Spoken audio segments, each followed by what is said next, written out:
that has happened to you in your craft that if you told a non-witch, they would think you're crazy?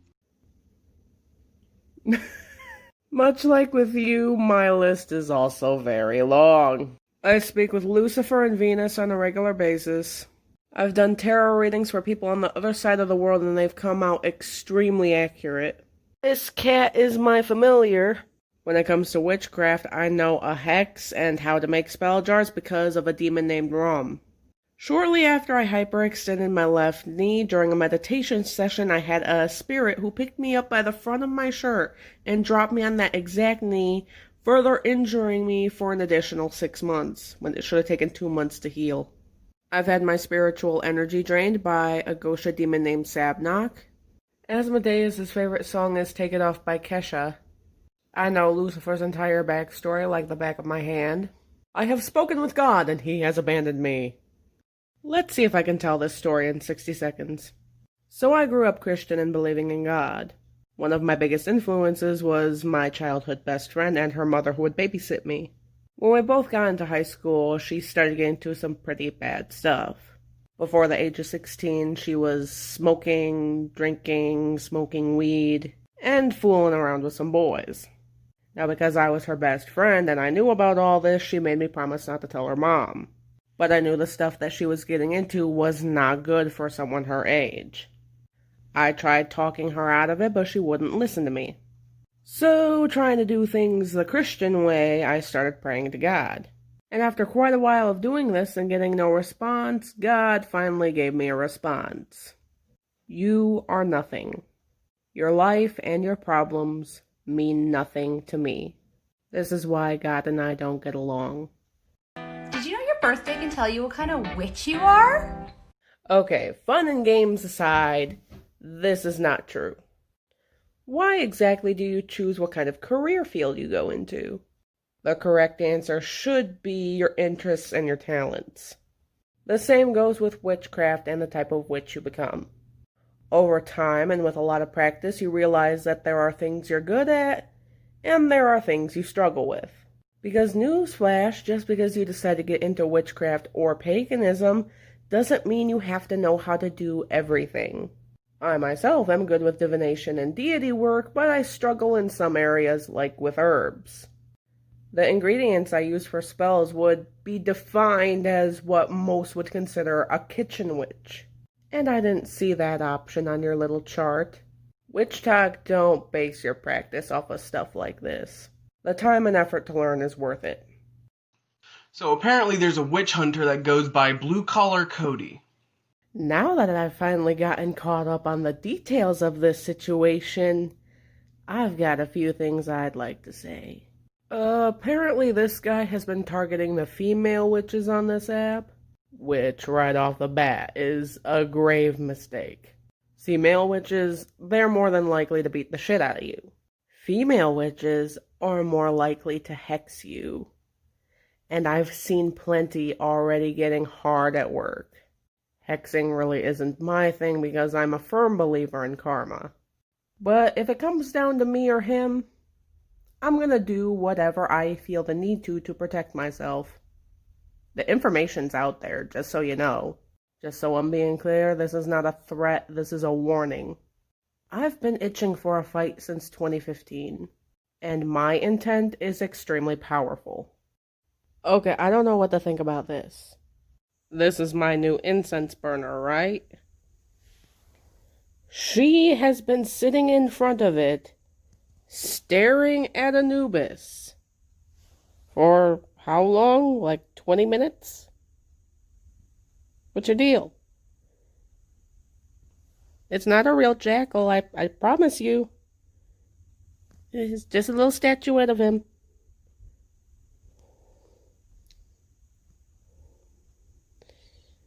Well, okay.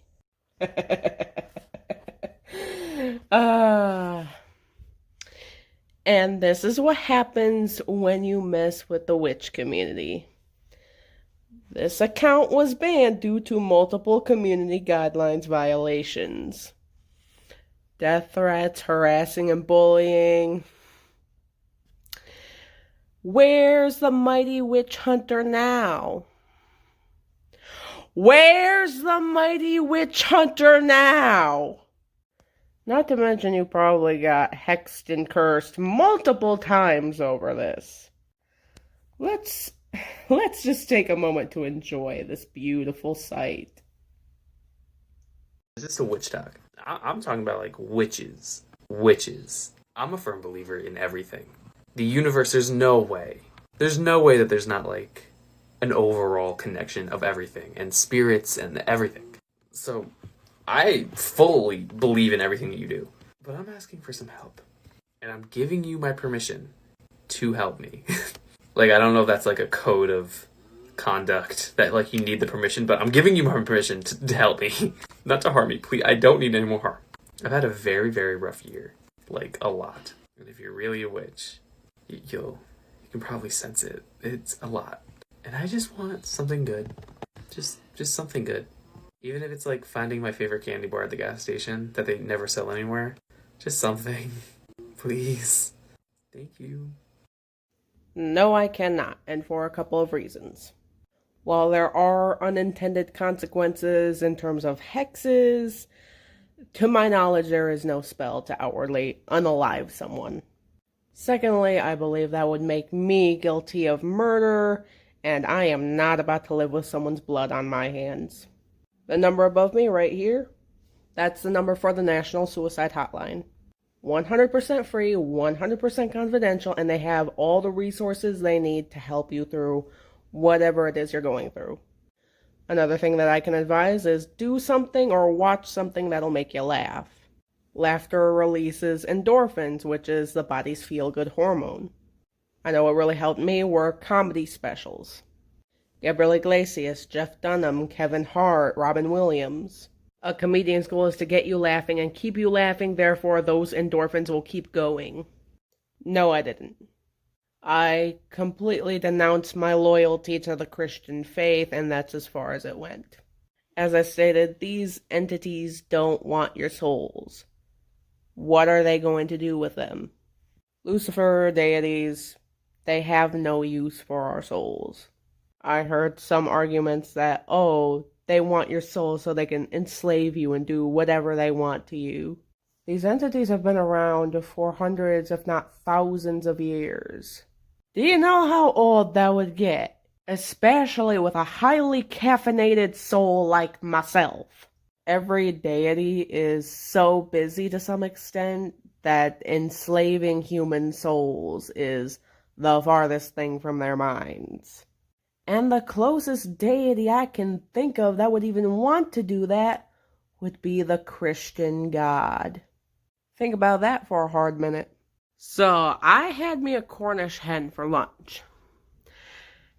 And I cannot believe what I just found. Look at this little wishbone. It's so cute. I don't know what I want to do with it. I don't want to break it.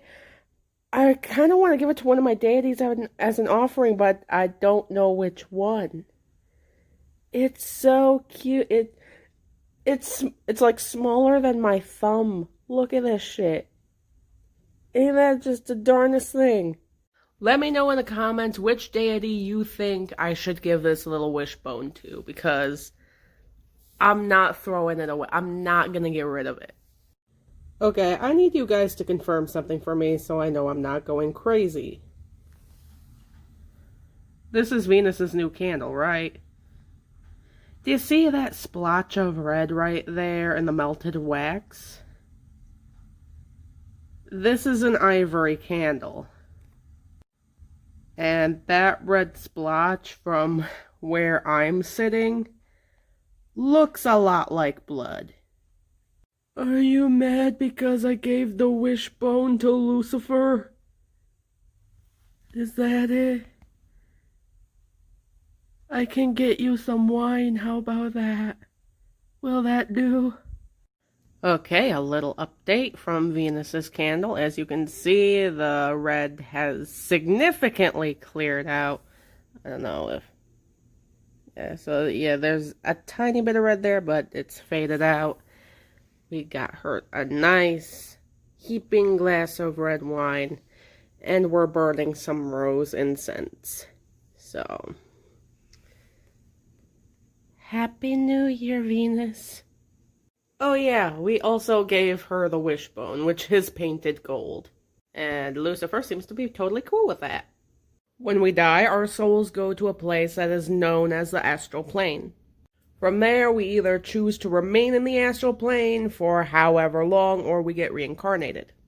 If you find yourself having a lot of deja vu moments like I have, then you've probably been reincarnated. This is just my own personal belief, but I believe that there is no heaven or hell. The type of person you were in life does not dictate whether or not you go to the astral plane. As I've said before in previous videos, if it sounds like something the church would use to keep people within the Christian faith and dissuade them from leaving, it's probably a fear tactic. And I believe the souls of our dearly departed pets also go to the astral plane after they've died. I personally feel like they are more likely to be reincarnated, but hey, who knows? Or I don't dare. Lucifer is the angel of light, truth, and knowledge. Light, truth, and knowledge. How many blatant acts of human idiocy have we seen over the course of this pandemic? How many times have our leaders to our countries and our states lied to us? How many times have we ignored the knowledge that we contain to prevent the spread of this virus because of our own selfishness? Like I said, I don't dare. He's probably ready to blow a gasket. Not necessarily. As school has told us, energy can neither be created nor destroyed. And I believe this goes for spiritual energy as well. It is a very long process that I cannot dumb down into 60 seconds, but here's a summary of it. Portions of the spiritual energy become isolated and eventually become a soul. Some souls are more male, some more female, and some we don't know what the fuck's going on. Over time, this energy grows and matures until it's ready to be incarnated.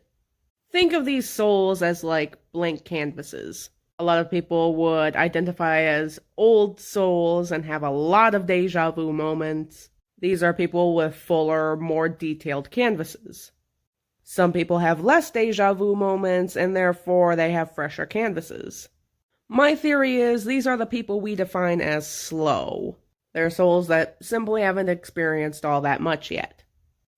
Today, I'm going to be teaching you guys how you can repurpose an empty bottle of Starbucks Frappuccino and turn it into a usable spell jar. The first thing you're going to want to do is remove the lid and wash it out. Once you've washed it out, you're going to want to remove this wrapper here, which you can just cut off with a knife or with a pair of scissors. After that, I move on to removing these stickers here on the front and the back. These stickers are held down with a pretty strong adhesive, so what you're going to want to do is run it under some hot water, keyword hot water.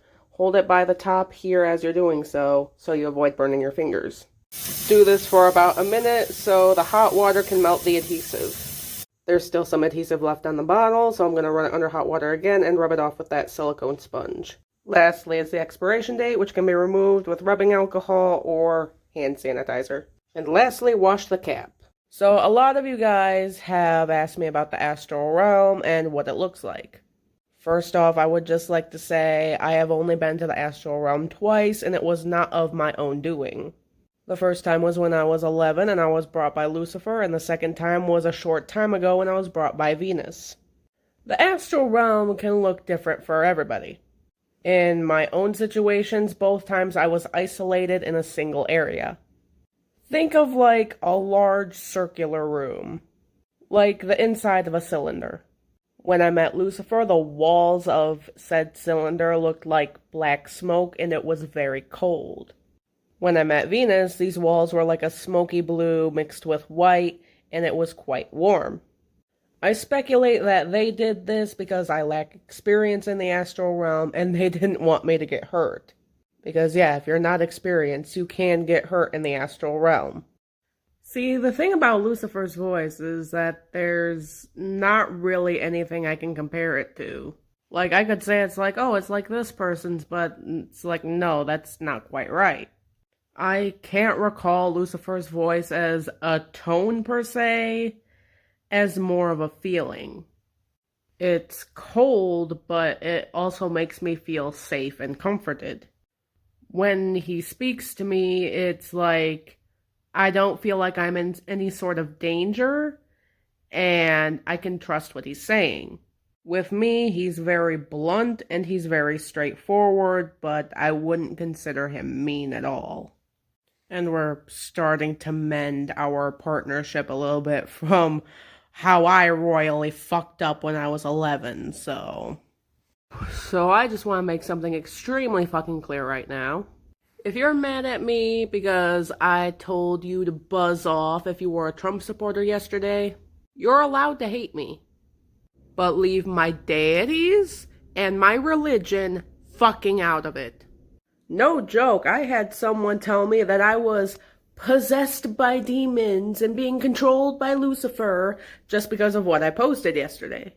That I'm delusional and I'm doing all this for clout. First of all, get his name out of your goddamn mouth. The level of disrespect you showed me is the equivalent to me breaking up with you and you using my dead name and wrong pronouns just because you're pissed off at me. I am not going to stand for that shit. If you want to learn witchcraft from me, that is fine. But you might want to learn some fucking respect first. He's less upset about what was said because it's something that he's heard a million bajillion times before. He's more or less upset about the fact that it was said to me. He understands that what we have is a deity-devotee relationship, and that he stands to gain nothing by forcing me to do something or forcing me to say something. He knows I'm going to do what I'm going to do, which is usually try to inform and educate others. He's used to the disrespect he's shown by Christians. He's more upset about what happened at the Capitol than anything. And the person that disrespected me and him on my YouTube channel was more or less upset about the fact that I called out the extremist Trump supporters and labeled them as terrorists. Which they are. In the end, I'm pretty sure it was a last-ditch effort to make me feel bad about what I said and what I posted. That's it. When it narrows down to children, deities very rarely work with them. Why? They're young, they're developing, they're dependent on the adults. And usually it's just the seers that work with them from an early age. From the stories that I've been told, when a child makes direct contact with a deity or vice versa, they're kinda stumped. Don't get me wrong, they know what children are, they know children are a thing, that's how we go from baby to adult, but they're still stumped. Like, you're small. Why are you small?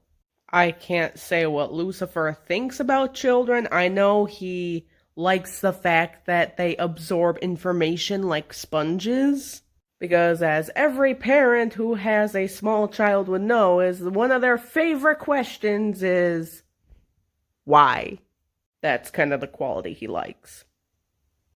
Okay, so first of all, I am not a seer, so if any seers within the WitchTok community see this, and I get some stuff wrong, I deeply apologize. I see these individuals as people who have insanely strong connections with the spiritual realm. They're able to interact with the metaphysical realm just as clearly and plainly as if you and I were sitting in the same room talking. This includes spirits, deities, and a wide variety of other entities. This strong connection with the spiritual realm also gives them the ability to experience other people's past lives. They can physically see and feel how another person has died in their past life. I was told by one individual that being a seer is an incredibly overwhelming experience. I don't know if you can work to become a seer. Like I said, I don't have that knowledge. Hey, guess who lost another comment he wanted to answer? Someone was asking what are some easy methods of protection when you're practicing witchcraft. Or just protection in general. There are a few things you could do, but some things might be easier for some to accomplish than others. The first is moon and crystal water. With moon water, you place a container of water out in direct moonlight during a full moon, and it's basically like a witch's holy water. Crystal water's kind of the same way, only you surround a container with crystals that are fully charged, leave it overnight, and the energies from the crystals transfer over to the water. You can drink it, you can rub it on yourself, you can flick it around the room, or spray it with a spray bottle, and it'll protect you from negative energies. With crystal water, do not place the crystals in the water because they have a risk of dissolving or leaching toxins into the water, and you really don't want that. Stay tuned for part 2. Part 2 of ways you can protect yourself as a practicing witch or pagan. Drawing sigils can also help. If there's a certain deity you work with, you can draw up a sigil for them and ask them to protect you. And there's a number of different types of wheels and grids that you can use to create your own sigils. That is something I am less versed in, and it just seems super freaking complicated to me. Smudge sticks and incense. This is a smudge stick. With smudge sticks, light one end on fire. As you can see, this one's been lightly used. Blow out the flame to where it's smoking pretty steadily, and then waft it around the room. Do so with the intent of cleansing and removing negative energies from your living area or wherever you are, or from yourself. Incense can be used the same way. This one's super colorful because it's a flowery scent. Stay tuned for part 3 because I don't got time. Part 3 of how you can protect yourself as a practicing witch or a pagan. We're resuming where we left off with the last part. Incense. With an incense stick, light the fat end on fire, have an incense burner, let the smoke do the work. Another method of protection is general symbols and trinkets that symbolize protection. Crucifixes, for example, used to ward off bad energies, bad spirits, stuff like that. My preferred choice, though, is dream catchers. We have one here, not far from the front door. Big one right here in my living room. If you thought you were safe from my dream catchers in my kitchen, you are so wrong. And my bathroom. And of course, one right above where I sleep and work. A disclaimer to any indigenous folk that might be watching, my intent is never to appropriate your culture or anything like this. These dream catchers are strictly used for protection. Did I go overboard a bit? Probably yes. Part 4 on ways you can protect yourself if you are a practicing witch or a pagan. Chimes and singing bowls. I don't own a singing bowl, so I can't show you how those are used, but I do have something. There's a reason why I have a set of wind chimes set up in my living room. It speaks to my soul. Stones and crystals. Stones and crystals. Stones and crystals. Most notably that's in my collection is quartz, wide variety of different quartz, black tourmaline, and obsidian. I hope this 4-part series has helped someone out there.